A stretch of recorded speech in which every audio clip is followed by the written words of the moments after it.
In sports, if you want to be the best, there are no off days. Welcome into the No Off Days podcast. I am Scott Smith. He is the man that puts Cato in Taco Cat. He is Chris Cato. We have BK in the booth, and we have reached a critical week of the football season because this is the week that wraps it all up for our beloved college football slate, and things are heating up in the NFL. Are you happy with the two teams we're left with in the college football national championship Why game? would I be happy with that? Okay, let me word that differently. We know you want the Ducks there, and we know I want Alabama there, but those aren't options. But no, beyond that, I think, yeah, I mean, look, I can't complain. You know how much I've been an advocate of expanding the playoff, and so this is what the playoff produced, and so I'm happy. There's no, controversy in it. I just think maybe if you seed it a little bit differently, we have maybe more of an intriguing. And I don't want to get to our picks are coming up later. Okay. So you'll kind of get where I'm leaning on this matchup. Gotcha. But, I think the team that wins is probably the team that deserves to win. And I don't mean that as just a cliche. I think they're probably going to be the best team. Do you feel, just to hijack the conversation, though, the reason we were excited about expansion is we thought it would give more teams a shot at getting to this point, playing for a national championship. I feel like, though, if we had just gone with 4 teams this year, I don't know that Ohio State or Notre Dame would have been in those 4. That is probably true. Maybe Notre Dame would have. I don't know. Ohio State wouldn't have. Yeah, you're probably looking at another Georgia national championship. Yeah, so maybe this is a good thing. So, yeah. Sorry, Linda. The Big Ten is, you open the door for them. All right, let's bring BK in. BK, have you thought about that at all? If we had just been a 4-team playoff, he's thought about it. Whoever's going to win this game, I feel, is just that's not. They're the champion. Give them their dues. But is it the playoff champion? Because, you said, these are not the 4 teams that would have been picked for that. So are they at the beginning of the? Notre Dame see, now you could play both sides of that too, because you could say, well, obviously the teams that were at the top 4 were exposed. They were exposed. Mm-hmm. So, and now you have maybe the more resilient team, but you have a Notre Dame team that lost to Northern Illinois earlier in the season, and it woke them up from their slumber. And then you have an Ohio State team that lost a couple of times, including late against Michigan. But they have all the potential in the world. Everybody knew that from the get-go, that they had all the talent that you'd want. So, I don't know. You could play both sides of that. But so our top 4 would have been what? Oregon. Georgia. You'd have to probably Texas. do Texas, even though Texas would have just lost to Georgia. And then who would be that 4th team? I think it would have been Notre Dame, probably. You think so? It's either them or Penn State. I don't know. I don't know. Notre Dame survives that. I don't know. It really does come down to kind of to matchups, and if you shuffle the 12. How much different it might have played out. I'm curious about that. But I think that's a beautiful thing, and it gets us kind of stirring and stewing for next year. All right. BK, what do we have on today's program? I'm so excited about this show. A friend of the program, we have had him on. We should have had him on a long time ago. Ricky Reynolds. Yeah. The original, one of the OGs here of the Fox 13. OG for sure. Yeah, Tailgate Sunday. He was on that show with you, one of your first ventures here. Tailgate was a fun little program that we had for a while, and then we had to push that aside and make room to bring you in. You're basically the new Ricky Reynolds. We closed the tailgate and brought in this rusty bumper. Yeah. So was that fair? Yeah, pretty much. Come on, man. Come on, Cato. All right, so we got Ricky on. Got Ricky on. Little Bucs. Yeah, talk a little Bucs and state of football, and maybe get him to make some picks or something. And then at the end of the show, this month of January, there's always national days. National Cupcake Day, National this day. So I'm just going to go through a list of these days and just get your thoughts on, your take on what these days are and what they mean to you. National Pancake Day, I think. Doesn't IHOP offer free See, flapjacks? Only on International Pancake Day. Oh, it's got to be international. Yeah, for okay, IHOP to do it. Yeah. There you go. All right. See, now I don't know if in Kazakhstan if they celebrate it, so I don't know if it's an international holiday. Okay, very good, BK. We'll catch up with you shortly. If you're listening and you want to watch, go to fox13news.com/NODPOD. If you're watching and you want to listen or subscribe, you can take out your phone, zap the QR code on the screen. Yeah, it's right there. You can find all of our shows by zapping that QR. We invite you to leave a 5-star if you subscribe. Again, it's fox13news.com/NODPOD. So news from around the NFL, of course, is the job vacancies, and we broke that all down. We told you who's going to go where. And have we nailed any yet? Well, we had Vrabel. Yeah, so we did. I mean, there were 6 openings when we taped last week, and now there are still 6. But one was hired, and another job opening came available. So, yes, Mike Vrabel, you, me, my pet rock, we all predicted it. It was the easiest one we could have predicted. But now the Cowboys job becomes available as they have parted ways with Mike McCarthy. Long suspected. They finally did that, and kind of interesting, because the Chicago Bears were like inquiring, hey, can we interview him? They had to request permission because he was still an employee of the Dallas Cowboys at the time. The Cowboys said no, which I think is a little peculiar, and then only to let him go about a week later or whatever it was. So, but I'm curious now, if we had to reshuffle the deck, we ranked what we thought were the best jobs. Where do the Cowboys rank?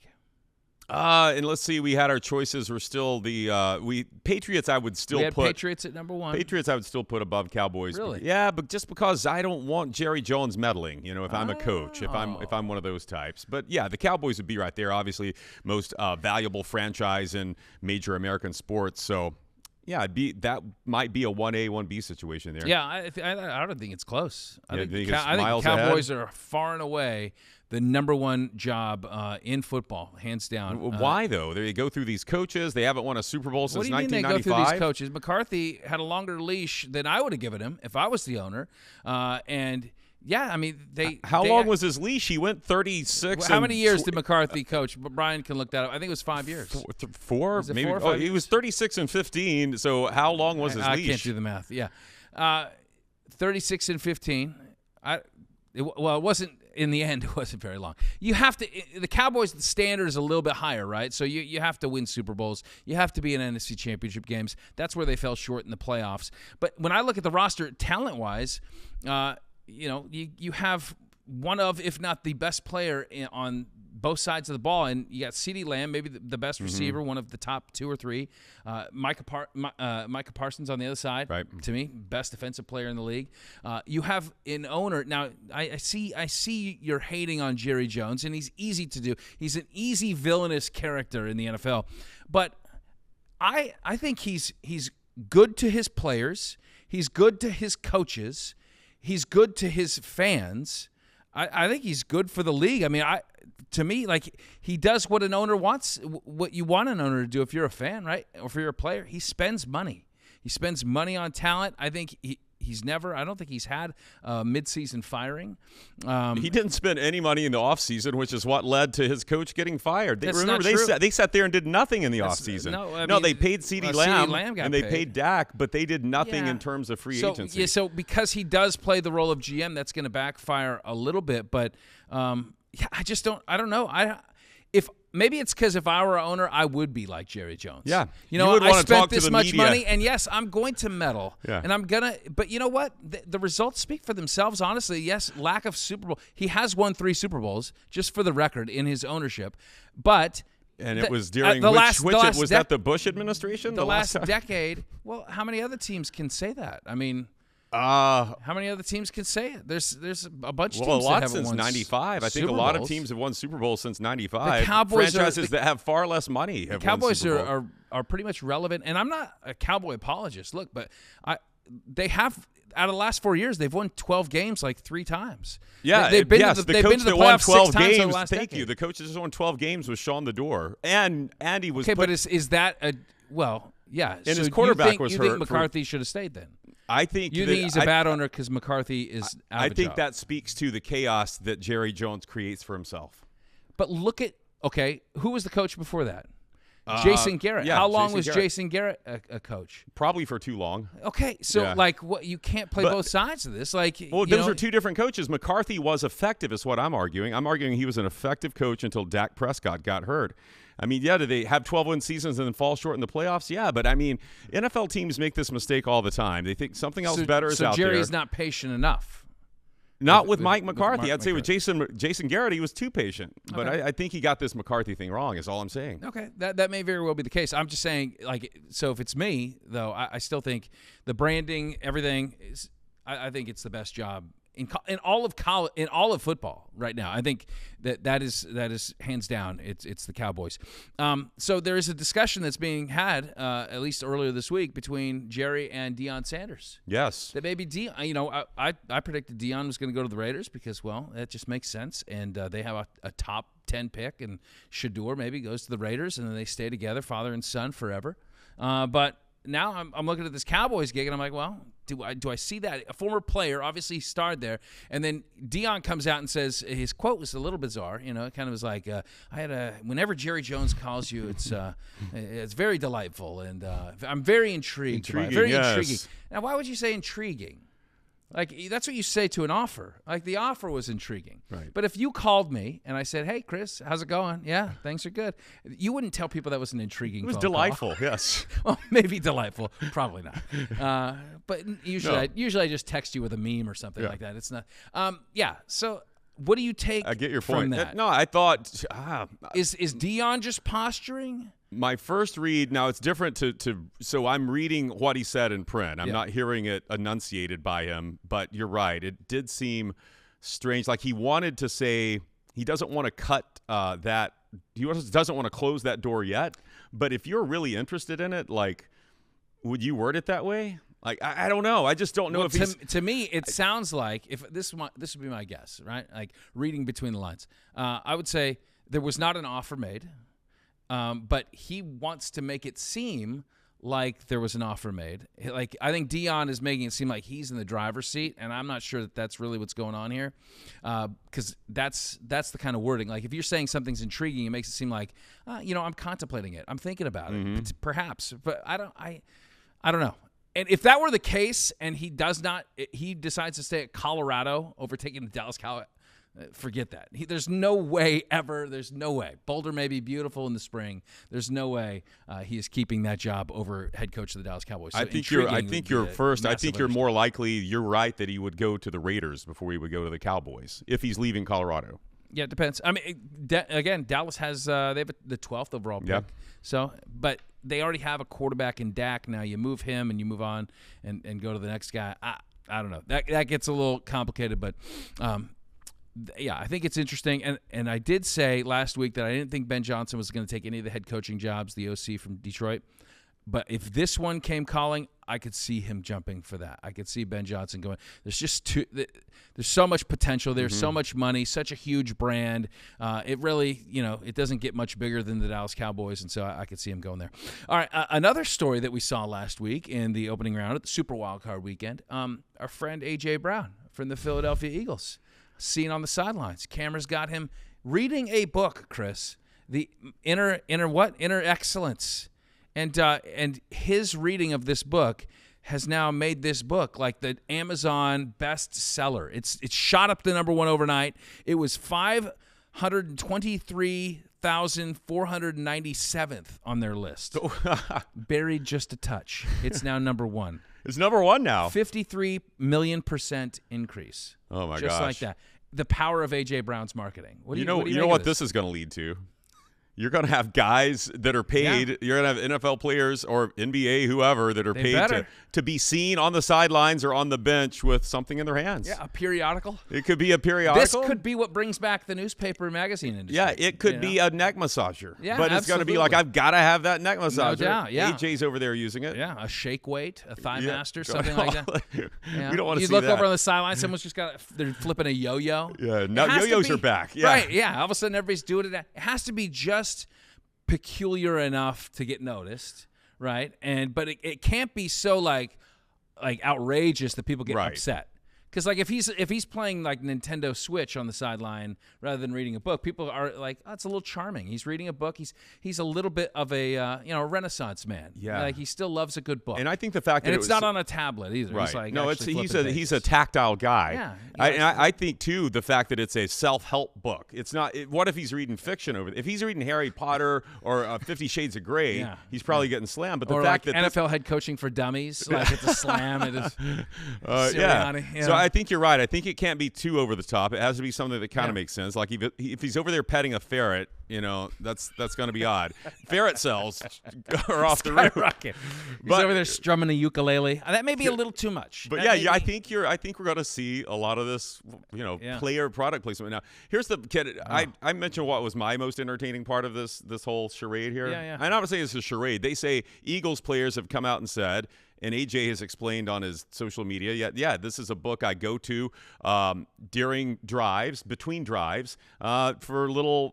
He's highlighted some things that help him, like mentally get engaged in the game. He said, "So you're buying it? Football is 90% mental." Now, I don't know if I had a physique like AJ Brown's. I don't know me getting to my 90% mental could get me there. I just read the book. That 10% for you is quite the chasm. Read the book, Cato. You'll be there. But the funny part is, so you have part of the Eagles' drama this season has been that he and Jalen Hurts aren't on the same page. Yeah. Page being figurative in that sense. And so after the game, you have the media asking different Eagles players, hey, what about AJ in this book? And you have other players backing him up and saying, oh, yeah, he reads it all the time. Then you have his quarterback saying, I've never seen him read. I've seen him with the book in his hands. Yes. I've never seen him read. I've seen him with the book in his hands. That is too good. So, again, these guys just can't get on the same page. Yeah, hence the one catch for 10 yards in that game. You had plenty of time to read, right? For Mr. Brown. Yeah, funny stuff. All right, coming up on the other side, we are going to welcome in our good friend Ricky Reynolds. We're going to dive into some Bucs, get his thoughts on this team, plus our picks straight ahead on the No Off Days podcast.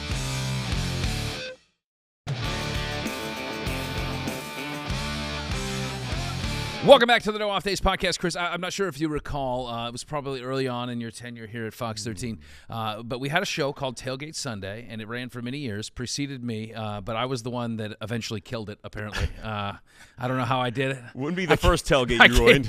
I can't keep plants alive. I'm fortunate my kids, I might be able to, they're well-fed, but longtime analyst on Tailgate Sunday, and of course, a former Buccaneer and a good friend, Ricky Reynolds, is our guest on the No Off Days podcast. Ricky, great to see you, my man. How's the family? Everything good? Are the kids keeping your knees young? How you feeling? Well, I'm feeling a little old these days. Not looking it though. That is for sure. Yeah, I appreciate that. I'm actually having a back surgery January 22nd. Yeah. That's when you know you're aging well. Yeah, we get to celebrate these type of All right. Okay. It's going to be feeling good. You can get that golf swing going. I should be a little better than what I'm doing now. All right. Very good. All right. So you, of course, were a part of some of the lean years as a player with the Bucs. When you were a TV analyst for us, you watched a lot of the lean years for the Bucs. But now I got to get your thoughts on this team that has now made it to 5 consecutive postseasons, what you make of kind of this run that this franchise has been on recently. Well, I think, they've done a tremendous job, from general manager all the way down through the head coach, the ownership group. They've done a tremendous job with this organization in building a winner here in Tampa, and to be able to consistently, put a good product on the field for the last 5 years, going to playoffs like they've have, you got to take your hats off to them, because it's hard. It's not easy to be that consistent year in and year out with free agency, so many new players coming and going, and to be able to continue to play on a high level. It's remarkable. It's remarkable what they've done over the past 5 years. What did you like about this 2024-25 iteration of the Bucs, Ricky? What was its biggest strength to you, and what was its biggest deficiency? What I liked was their moxie, their toughness, their brassness. This team just kept fighting and kept digging and clawing and kept battling, and I mean, if you think about how many players were actually hurt, key players, Chris Godwin's and Mike Evans was out, missed a few games, and the secondary was in shambles. And I mean, they had a lot of injuries, and for them to be able to continue to put a good product on the field each and every week was, it showed a lot, and that's what I felt was, the thing to this team was they just had a lot of guts. They had a lot of determination. They didn't quit. They kept battling, throughout throughout the season and throughout every game, and had a chance pretty much, most of the games, they had chances to win and just battled through. I think some of their weaknesses, like I said, was, the injuries. If they didn't have, some of those injuries, who knows? They are probably still playing. I think that was a big factor in them not, even having a higher seed than what they had. So, but these guys, Todd Bowles and the guys, have done a tremendous job, and hats off to them. I think some of that moxie and the guts that they play with that you mentioned there, Ricky, comes from number 6. It seems like it comes from Baker, that they feed off of that to a certain extent. And, now that we've seen him leading this team for the last 2 years, I'm kind of curious, like, who has benefited, in your opinion, who has benefited more from this relationship? Has it been Baker or has it been the Bucs? Well, I got to say it's got to be a combination of the two. I mean, obviously Baker has benefited because he was put in a really good system, one that really fits his skill set. And then you come in here and you have a couple of great wide receivers to throw the ball to, a solid offensive line. We put a nice foundation around him and allow him to be Baker Mayfield. Allow him to be himself, allow him to go out there and play and compete. And I think the combination of that, along with the need that the Bucs needed, put it all together, and they allowed him to go out there and to just play and to do his thing, and he's done a tremendous job, and the organization has as well.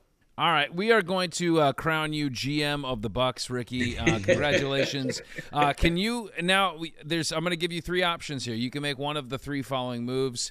Of course, money's a little tight, right? It doesn't grow on a tree around here. So, in the offseason, we got 3 moves you could possibly make. You re-sign Lavonte David, you can re-sign Chris Godwin, or you can re-sign neither. Save some of that money, use it for whatever you want. Take your wife on a nice trip. What would you do?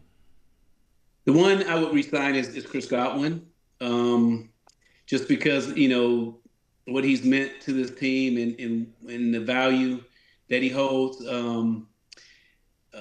with him and Mike Evans and Baker, those guys. And then, you added the rookie McMillan there. They can have a really strong, powerful, receiver group if they keep him around. I think Lavonte David has done his due. I mean, this guy has been tremendous, but I think we definitely need to upgrade in the linebacker area. And he's still playing out there, but, I think he's getting a little long in the tooth. So that's the one that you got to kind of wonder about, if you want to keep him around. And maybe you can do it at a specific number or something like that. Yeah. You're still GM, Ricky. What positions do you prioritize in the draft then? Well, I would look at, like I said, linebacker, specifically inside linebacker, and then probably corners. I would look at the secondary, do some help there. I think they've done a pretty good job offensively, especially if you keep Godwin and some of those guys around. Then you can really focus on the defensive side of the ball, and that's where I would be looking at. Okay, you're no longer GM. You've been fired, Ricky. No, I'm just kidding. You're still fired. But I do want to ask. This is another big story. We just talked about it earlier on the show. But since you kind of played in the same era, played the same position, what are your thoughts on the Deion Sanders as potential Cowboys coach? I know it's been kind of rumored. It's in the college game. It seems to have worked to this point. I mean, what they've done at Colorado was impressive, but. Do you see him transitioning to the NFL? Well, it's a possibility. He's played. He knows how to relate to the guy, so he definitely can do it. The only thing is it's a different beast in the NFL. I mean, because when you're in college, like he's been able to build a team and put enough talent around to be successful. in the NFL, you can't just, get rid of everybody and build a whole new team. You gotta kind of work with the salary cap and, do, things ins and outs and things of that nature. It's all going to come down to coaching when you get up to the National Football League level. And every year is different, as you can see. Every year is different, and then injuries play a huge factor as well. So it's not as easy as you would think in the National Football League. So I think he would be okay, but for him, I think it may be a little tough, because like I said, he may not be able to get the players that he really truly wants, just because of the salary cap situation and things of that nature. Jerry likes Louis too. He could bring that Louis to Dallas. Right. Ricky, you played 3 seasons at New England after your time with the Bucs. New England is a team that has found its next head coach. How quickly do you think Mike Vrabel gets things turned around there? Oh boy, Mike Vrabel. I think he'll do it relatively quickly. I think having a pretty decent foundation, got a young quarterback over there, and knowing the ownership group, I think they'll they'll open up the checkbook and get the players in that he wants. And he's been around. He has the experience. He knows how to build a tough, physical type football team, and he's the type of guy that will fit well up in New England. I think he'll do a great job, and they'll be winning. If they're not winning this year, they'll be winning relatively very quickly. All right, Ricky, get that back stretched out. We still have one more segment with you.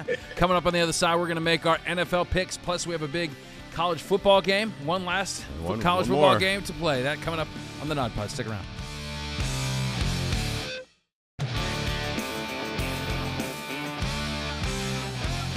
Welcome back to the NODPOD. We've been keeping track of our picks throughout the course of this season, and I thought it was like me. I thought I was running away with it. I thought I was end zone bound, pick 6 going the other way, and then all of a sudden here, I think this is the last week of picks. You've snuck up. You have overtaken me. I've chased you down. Yes, you've been drafting off me this entire season, and now you've just surpassed. I don't like it. Let's welcome back in Ricky Reynolds, former Buccaneer and friend of the show. All right, Ricky, you're going to help us with, I think, is our last segment of picks this football season, and of course, they're all the biggest games that we're all going to be tuned into. Let's start in the AFC side of things. Texans pay a visit to Kansas City. KC 7.5-point favorites. How do you see this one going down? Now, you guys sure you want me to do the picks? Yeah, baby. You're with us. I think you're gonna sweep it. Hey, you can't do any worse than some of our other guests. All right. Houston's on the road going to KC, and he's facing Patrick Mahomes. And I could see it being a little tight just because their games have been tight. But Andy Reid having a week off, letting his unit get a lot healthier, I think they come in and play a strong game and start the playoff season off the way they finished with a win. So they're going to win. Sounds like you're taking KC in the points. Yeah. Yes. Okay. Yeah. All right, Cato. I'm right there with Ricky. I think, we see this every year. The Chiefs flip it into playoff mode. They kind of had some struggles earlier this year. They still won games, but just won them in very kind of strange ways. But I think this is the time of year when Mahomes and Reed crank it up a few notches. And we saw this. This is a rematch of a game in Week 16 when Houston went up to Kansas City and played in much balmier conditions, too, than you're going to have on Saturday when it's a high of 27 with wind gusts of 20 miles an hour. And Steve Spagnuolo, man, he will have that Chiefs defense dialed up. And, Houston isn't going to have Justin Herbert throwing them 4 interceptions. So I think the Chiefs cover this one pretty easily. Yeah, I mean, if Mixon can find some lanes and get that ground game going, hey, maybe a little magic happens. I just don't see it, though. I mean, this is KC's time. I think they win it. They probably win it big. I don't know if it's close. All right, Commanders pay a visit to the Motor City. The Lions coming in. Oh, they're big favorites, Ricky. 9.5-point favorites at Ford Field. Yeah, this Washington Commanders team is they're dangerous. Daniels is something else now. This guy, he can play. He throws the ball well, and his running. Oh my God! Could you have tracked him down back in the day with your wheels? Oh yeah, I definitely. Oh yeah, no drink. problem. Yeah, he's not that good. no problem with that. But no, he's dangerous. So they're gonna have to contain him. But the Detroit Lions are on a different level, and they're one of the teams that are kind of due. You know, back in was it 2002 when the Bucs won their first Super Bowl, we were due. You know, and I think you know their time is up. So I definitely see them winning. Now I don't know about the points. It's a lot of points. Points can be a lot. It was 9 points on this one. 9.5. Yeah, you know, a lot of these playoff games tend to be a little tight sometimes. But I'll take the Lions. I got the Lions. Lions to cover. Daniels and the Lions Den. Nice. There you go. I'm wondering if this one was a game where both punters just take a spa day, like they don't even need to show up at their services won't be needed. I think these are the two NFL teams that have punted the least this season. Well, Campbell's going for it every fourth Campbell's time. going for it, and Jaden Daniels we saw against the Bucs. They just don't punt. They don't want to. They're not going to. I wouldn't either with Jaden Daniels. Look, Lions getting some pieces back. David Montgomery looks like Terrion Arnold's going to play. Kevin Zeitler, the big guard's playing. And I think the Lions, Ricky, I thought the Bucs would do a better job of exploiting Washington's run defense, and they didn't. We can talk about that on another time. But I think the Lions definitely have the weapons to do that. But with this Jaden Daniels factor, we know the Lions defense is a bit patchwork. It has some holes in it. I think Daniels is going to keep it just close enough to cover that 9.5-point spread. So I think the Lions win pretty comfortably, but the Commanders cover. Yeah, I mean, I think Washington would like to take a page out of the blueprint that they had against the Bucs last week and play some of that ball control. But I just think the Lions are going to be kind of on edge against that. I think they just have too many weapons. I can't see the Commanders really putting that much of it. They really are just a one-trick pony. They are. That's what they are. He's a good pony, though. He's a very good pony. He's a very fast pony. Yes, but he is. I think the horsepower comes to die in Motor City, and that's where I think the Lions, I think they win by double digits. Yeah, so I got them moving on. All right, we got the Rams at Philly. Eagles 6-point favorites at home Sunday afternoon, Ricky. Yeah. Now this one here is interesting game. Yeah. The Rams looked very good last night. They played on a high level. Their defense looked incredible. And what scares me is that Hurts did not play. Jalen Hurts did not play very well, and their passing game has been slumping. So I'm very concerned about that. They have a strong defense, strong running game, no problem there, but they have to be able to throw the ball. So I'm really concerned. But they are playing in Philly, which is very cold, and the Rams and mean apparently. Yeah. Apparently very mean. We've heard that. Yes. But I'm going to go ahead and take Philly in a close one. Okay. Oh. All right. Take Philly in a very close one, and we're going to hold the spread. Less than 6. So, Less than 6. It's going to be a tight game. Okay. All right. So I think the Eagles are going to cover that spread. This is another rematch game, a Week 12 game where they played in Los Angeles, and that was when Saquon Barkley entered the MVP chat. 302 total yards of offense. He was just incredible. I think that's what was in that self-help book that A.J. Brown was reading the other night. It just said, get Saquon the ball, and I think that's what they're going to do here. Now, the Rams will be more prepared.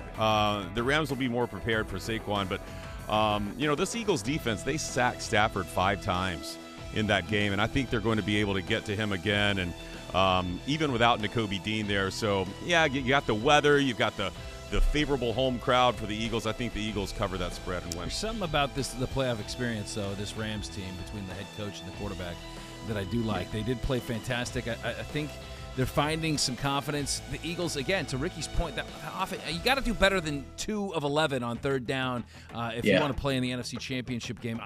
I think we got an upset. Okay. But since you're giving me points, I'll take the points, so I don't have to call an outright money line pick here. But I'm going to take the Rams and the points. I think that Mo continues out in the city of brotherly love. All right, Ravens at Bills, and this we have a road favorite. The Ravens are 1-point favorites going into Buffalo Sunday night. What do you like? Yeah. This one is another one that's going to be fun to watch. It's going to be a tough game. Josh Allen and the crew they've been having a great season, as well as Lamar Jackson and company. But I think it's Lamar's time. I think he's been playing above the way he's been playing the last few years, even his MVP years. And I think his passing has taken a great leaps forward, and I think his confidence is up. So I'm believing it's going to be an upset. I think, and I don't even call it upset, but I believe the Ravens are going to win this one.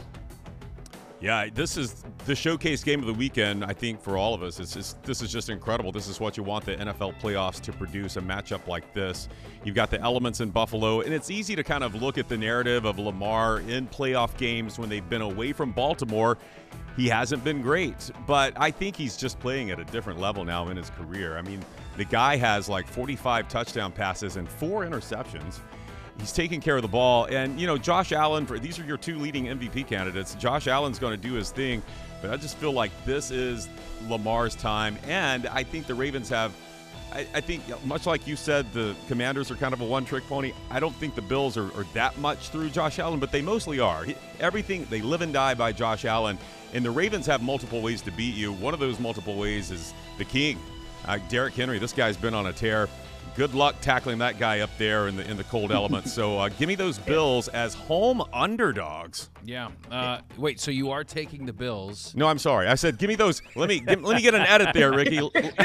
He made his whole case for the Ravens, and all of a sudden, that's why I'm leading the picks. I flipped my flop. Okay. Yeah, I'm going. Give me the Ravens. Ravens as road favorites. Yeah.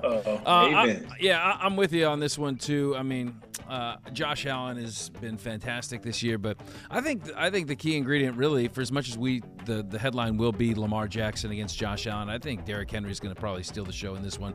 Playing against the Denver offense is one thing, but having to go and slow down Derrick Henry and company, I think, is another. So, give me Baltimore on the road. All right, let's dip into the college game. It's the big one, the granddaddy. Not the Rose Bowl. Sorry. It's Ohio State. They are 8-point favorites taking on Notre Dame in the College Football National Championship, Ricky. I'm sorry that your Wazoo Cougars weren't in this one. The college playoffs have been great this year. I've really enjoyed watching them. It was something to see all the teams that had byes to lose. That was amazing to me. But this Ohio State team is loaded with talent. They are loaded with a lot of talent. They showed me a lot. They can play up and down, though, is what's a little scary. Notre Dame's been very consistent. They've been very steady, especially after their loss to Northern Illinois. But I think it's going to be a very tough battle. But I see Ohio State maybe pulling this one off. I am actually rooting for Notre Dame, but I think Ohio State's going to win the game. Okay. Those 8 points, you think they win by more than 8? No, I think I'll take Notre Dame in the points. We've got an Irish cover there from Ricky. Man, I hope he's right. I've loved this 12-team playoff. Even though the first round and quarterfinal games, we had some lopsided results there. Those 2 semifinal games that we had to get to this point that was the best pair of semifinal games in the playoff era. 2 very deserving teams, 2 very good defenses. But to me, it is what you said, Ricky. Ohio State's roster, both sides of the ball, man, they are loaded. And Notre Dame, again, strong defense. I just don't know how they move the ball on Ohio State. I mean, you look at the Penn State game, and Drew Aller, Penn State's quarterback, was exceptionally bad and set up Notre Dame in some fortuitous positions there. I think we're going to see a blowout. I hate to say that. It's my favorite sport. It's my favorite championship game, but I think we're getting a big Buckeye win. Yeah, I'm leaning that way, too. I'm trying to find out where Notre Dame's matchups are going to be. They're going to try to play man coverage against these Ohio State receivers. I don't see that working out very well. And then I also Notre Dame wants to run the ball, but what has Ohio State defense done against the last two teams, against those Ducks and the Longhorns? They couldn't run the ball. I have a feeling this is going to be a Buckeye blowout, man. And I hate to see. I'm going to be rooting for the Irish just like you, Ricky, because I can't stand, after my experience at the Rose Bowl, I can't stand Ohio State fans.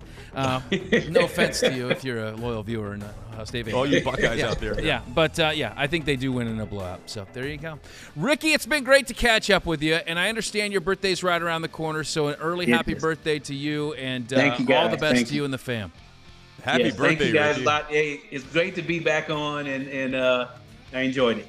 Good stuff. Good to see you. All right. Celebrating a new back surgery for old Ricky Reynolds. Well, we all want for our That's birthday. right. Hey, I'm breaking that new age in early. No doubt.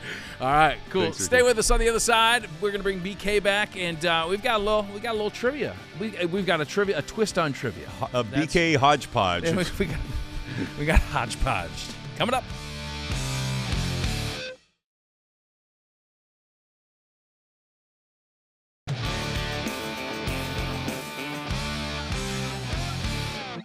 Welcome back to the No Off Days podcast. It is our fun block. Let's bring BK in, the maestro of mayhem, the maestro of fun, the first lieutenant of fun. That's what we always call him. Just rolls right off the tongue. You guys. Look at him. He's blushing. All right, BK, what do you got for us? Got these days, these national days. It seems like every day there's some national day of donuts or something like that. National Day of Executive Sports Producers. When's that? Oh, shoot, that never happens, man. We need to have one. That never happens. After you retire, we'll have one. Yeah, here you go. Before there's none left. So I went through January just to see what days were coming up, and there's some interesting ones there. So I'm going to go through some of them. You give me your thoughts on them, okay? Are we ready to go? Yep. We're going to start with January 13th. That is National Clean Off Your Desk Day. Yes. Okay. So on a scale of 1 to 10, I want you two to grade each other's desk here at Fox 13. Well, I try not to venture into the newsroom. So, sports department, we have our own office. So that's a luxury that if I classify it as a luxury and management listens, they might change it. So, no, it's painful. But, yeah, so I try not to mosey into Chris's workspace too much. But I probably find my way over there maybe once a week. Yeah. Yeah. I would say, it's fairly clean. He does have some items. He's got some paraphernalia for his beloved college football team that he cheers for. I think it's pretty clean. I don't know. Yeah, it's not bad. I mean, maybe some coffee spills. A couple coffee stains. He consumes a lot of Cuban coffee. I do. It's good stuff. Oh, I need to dust. That's the main thing. It's just so dusty. Yeah. I just sit there you don't and seem like the dust. Well, it's weird. This cleaning crew comes through. I see them 3 or 4 times a night. And when you yell at them to dust your desk off, they just. I don't yell. I politely ask, but I don't. Sometimes there's a language barrier, and it turns out I've been telling them to throw my coffee in the trash. Café donde la basura. So what do you give me there? You said I don't need to. Yeah, no, I think you do pretty good. Yeah, okay. I mean, I don't know if it's a reflection of like how clean your house is, but the desk seems okay. It hasn't really. It's not a reflection of my house. Yeah. Okay, first of all, Scott's a liar because he comes in the newsroom often. Every time there's cake or cookies, something being served, he's in there snooping around. Yeah. Using our copier and all of our printer ink. I'm a raccoon. I think Scott's desk is pretty clean. Scott pointed out you guys have a closed door sports office, and even though I've been kind of like, I don't know, what would I call myself, a pretend part of your department for a while? Yeah. Auxiliary sports. You're a utility guy. Yeah, but he's got his usual, knickknacks, pictures of his beautiful children, and a lot of paraphernalia, but I think it's clean or organized. I'll put it that way. How about BK's desk? Ooh, never seen it. It's, Didn't know he had a it's desk. usually Tupper. He's got some Tupperware on there, and it was a baked potato or a piece of chicken was in there. Do you look in the Tupperware? I see it. It's see-through. He's got a little mini fridge, and what else? It's about it. He has nothing. There's no pictures. If you went into our office, you would say, "Who is this bachelor?" He has no pictures ready of to family. disappear. He's nothing. He's going to disappear on you quickly. I think he loaded up his box of personal items years ago. It's just sitting under his desk. He's ready to go. I like it. come on, guys. How about this day? January 15th is going to be National Bagel Day. Oh, it's a good day. Yeah, what is your go-to bagel? Go ahead, Chris. You could take. Can we say bagels that are sandwiches too, with like sausage, so. egg, and Sure. cheese? Yeah. Well, then that kind. The one that's a breakfast sandwich. Okay. If I'm eating a sweet bagel, it's the cinnamon crunch. Yeah, Panera does. Although I have to eat like just half of that because you get that whole thing and your head's gonna spin. Oh no, that's Yeah. fine. It depends where I'm at. If I'm in a location in the country that I feel good about the seafood and the distance from the sea and the fresh market, I'll go with a little lox. Yeah, I like a little. Okay, what is that? Salmon? Yeah. What is that? Okay. Yeah, a little salmon, a little cream cheese, some caper, a little squeeze of lime or lemon on there, and it's fantastic. Other than that, maybe just an everything bagel with some plain cream cheese on it, and maybe a slice of tomato. Everything has the onion seasoning Yeah, on it. I like onions. Those are disgusting. Yeah, but they get all up in your teeth. I like having stuff in my teeth. It's just fun, something to do for the next hour. Okay, how about this? January 20th is National Cheese Day. What cheese do you feel should have never been invented? And I already know Scott's answer. Well, yeah. Go ahead. I'm not a fan of Swiss cheese. Ooh. Swiss cheese is gross to me. Why? I've tried. Okay. It's just I don't know. I just don't Something like it. about it. Yeah, it just is. And I've been to Switzerland and I've had the cheese there and it's fantastic. But the Swiss cheese that like the block, no. Are you saying we? Blue cheese is the worst. Sorry.